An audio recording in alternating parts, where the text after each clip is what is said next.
Brian?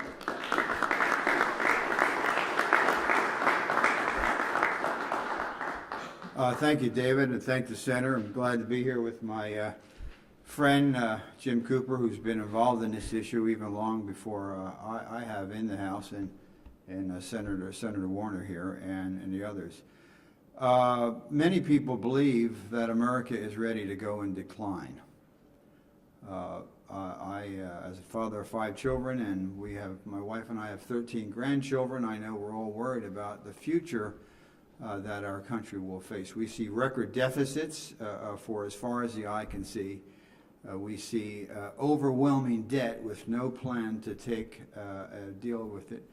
We see our factories in decay. Just go 2 blocks from here and get on the train to New York and close your book and don't read the paper and look to the right and the left, and the factories are closed and the graffiti on the walls and the windows are broken. And as you go up to the Trenton area near where I originally come from, there's that sign across the bridge that said, "Trenton makes, the world takes." Trenton doesn't make anything anymore. If you look at today's paper, you see other factories closing down, sending their jobs abroad, and a feeling of lack of confidence in dealing with this. And lastly, a political environment that is so partisan that it's very difficult to get anything done. In the House, Jim and I worked together on a bill that we have had that is modeled after the Iraq Study Group, that basically puts together a bipartisan group, men and women of good faith of both political parties, to put everything on the table, and then working and listening and holding public hearings around the country and using, as David said, the base closing commission concept, which will require it will require the Congress to then vote on this up or down.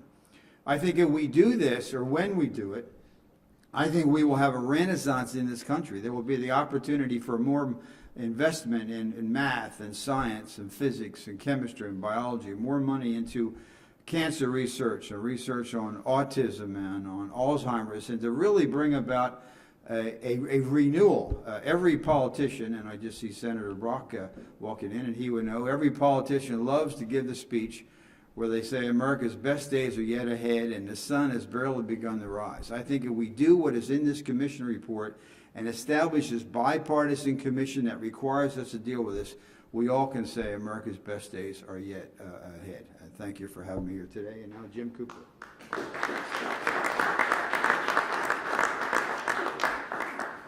Thank you to my friend and fellow Tennessean, David Abshire, to my friends and colleagues, my classmate, Mark Warner. Frank Wolf has done yeoman service in so many ways to help move this country on a better path, and I'm proud to be his co-sponsor on this bipartisan commission to try to reform not only our entitlement programs, but also our tax system and other basics in our economy.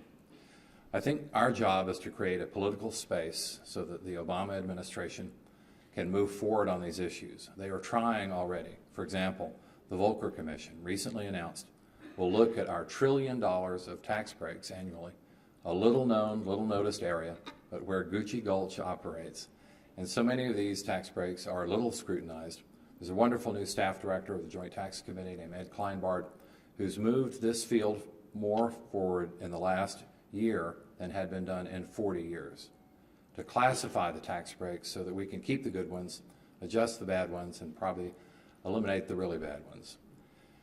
As a Bush Treasury witness, Pam Olson, testified once, tax expenditure spending is probably the worst form of spending because it's unverified and unverifiable, unmeasured and unmeasurable.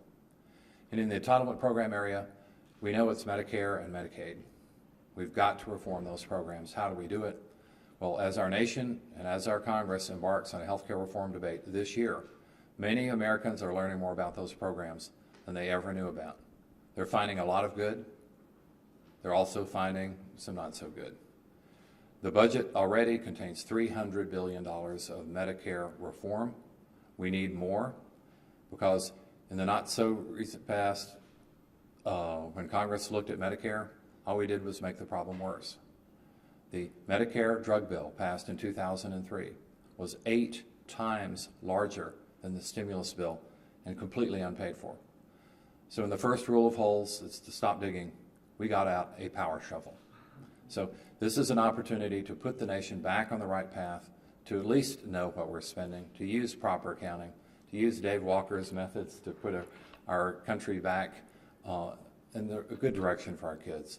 So this is an important opportunity for lots of folks to get together and do the right thing for our country. Thank you.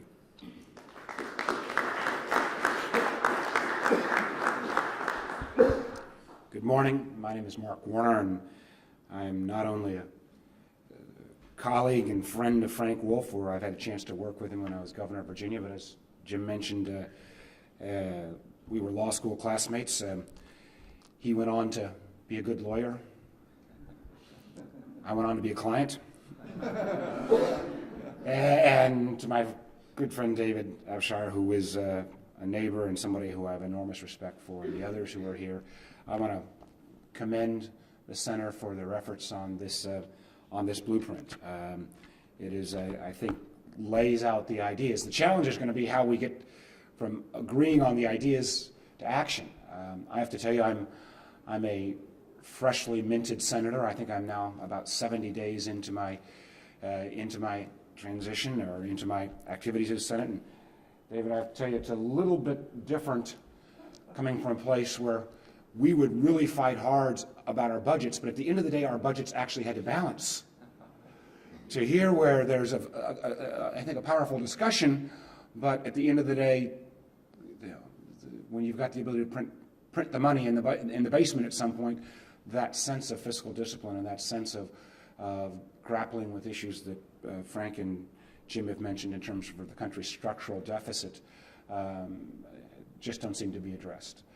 I think these 10 items that this program outlines are the right ones. I believe, as a neophyte here on the Hill, that the only way we will get to the kind of structural reform that Jim and Frank are talking about, and Kent Conrad and Judd Gregg are talking about on the Senate side, is taking this process out of the normal order and putting it into some level of a BRAC-type commission, both in terms of entitlement reform and I think ultimately in terms of tax reform. I would add, though, that while we all know the challenges, as we've seen financial meltdown take place across the world, there's still a lot to be proud of in this country.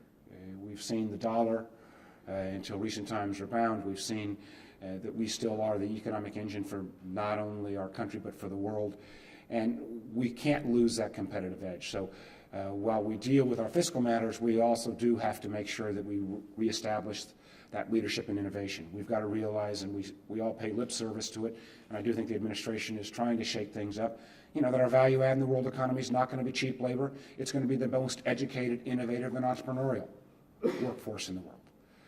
Recognizing that, and some of you know my background was in telecom and IT, and it's hard for me to say this, but over the next 25 years, the greatest job growth isn't going to be in telecom and IT. It's going to be in energy. And right now, America, in almost any of the metrics, in terms of moving ourselves off a particularly foreign oil-dominated economy, we're not leading. And I think the call to arms in this proposal are the right calls to arms. I would also argue, and this is an area I know both Jim and Frank have worked on at great length, the healthcare debate. Candidly, I think the healthcare debate needs to be reframed. We talk about it as if it's a government solution or more of the same. Well, more of the same just isn't going to get it. We're at $2.4 trillion spending in healthcare at this point, roughly 17% of our GDP. Without change over the next decade, that's going to run up to 22, 23%. There is no way America can stay competitive if we're spending 22 or 23% of our GDP on healthcare costs.